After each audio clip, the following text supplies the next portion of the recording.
မင်္ဂလာပါပြိုမီတို့ရေဗိုက်သားလေးချက်ပြီးခါးလေးတွေရလာပါဖို့ဆိုတာအမျိုးသမီးတိုင်းရဲ့အိမ်မက်တစ်ခုပါပဲနော်ဒါပေမဲ့ဒါကမဖြစ်နိုင်တဲ့အရာမဟုတ်ပါဘူးတင်းရဲ့နေ့စဉ်ဘဝမှာလွယ်လွယ်ကူကူထည့်သွင်းလို့ရမယ့်လျှို့ဝှက်ချက်ကောင်းလေးတွေရှိနေပါတယ်ဒီနေ့မှာတော့အမျိုးသမီးတွေဗိုက်ချက်ပြီးသွေးရလာပစေမဲ့လျှို့ဝှက်ချက်၅ခုကိုပြောပြပေးသွားမှာဖြစ်ပါတယ်ပထမဆုံးလျှို့ဝှက်ချက်ကတော့ကျန်းမာရေးနဲ့ညီညွတ်တဲ့အစားအသောက်ကိုရွေးချယ်ပါအချို့တွေအစီများတဲ့အစားအစာတွေပြုပြင်ထားတဲ့အစားအစာတွေကိုတက်နိုင်သမျှလျှော့စားပြီး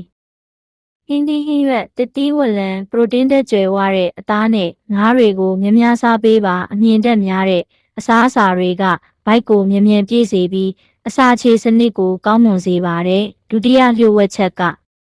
လေ့ကျင့်ခန်းကိုပုံမှန်လုပ်ပါဗိုက်သားလေ့ကျင့်ခန်းတွေအပြင်ခန္ဓာကိုယ်တစ်ခုလုံးကိုလှုပ်ရှားမှုဖြစ်စေမဲ့ကာဒီယိုလေ့ကျင့်ခန်းတွေဖြစ်တဲ့ပြေးတာလမ်းလျှောက်တာစက်ပေးစီးတာမျိုးတွေကိုတစ်ပတ်ကိုအနည်းဆုံးနာရီဝက်စီ3ချိန်ကနေ5ချိန်အထိလုပ်ပေးသင့်ပါတယ်တတိယလျှို့ဝှက်ချက်ကတော့ရေများများတောက်ပါရေဟာခန္ဓာကိုယ်အတွက်မရှိမဖြစ်ပါရေလုံလောက်တောက်ခြင်းကအဆိပ်အတောက်တွေကိုဖယ်ရှားပေးပြီးဇီဖြစ်ပျက်မှုကိုကောင်းမွန်စေတာကြောင့်ဗိုက်ပူတာကိုလျော့ကျစေပါတယ်။တစ်နေ့ကိုရေပန်ခွက်10ခွက်ကနေ10ခွက်အထိတောက်သုံးပေးပါ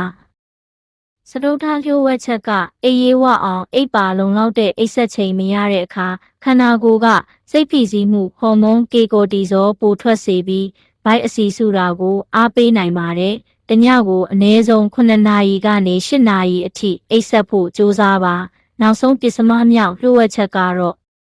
စိတ်ဖိစီးမှုကိုစီမံခန့်ခွဲပါစိတ်ဖိစီးမှုများခြင်းကလည်းခိုးတစုပ်ထွက်နှုန်းကိုမြင့်တက်စေပြီးဗိုက်ခေါက်ဖြစ်စေနိုင်ပါတယ်ယောဂကျင့်တာတရားထိုင်တာဝါသနာပါရာတစ်ခုခုကိုလုပ်တာမျိုးနဲ့စိတ်ဖိစီးမှုကိုလျှော့ချနိုင်ပါတယ်ဒီလျှို့ဝှက်ချက်၅ခုကလွယ်ကူပေမဲ့ထိရောက်မှုရှိပါတယ်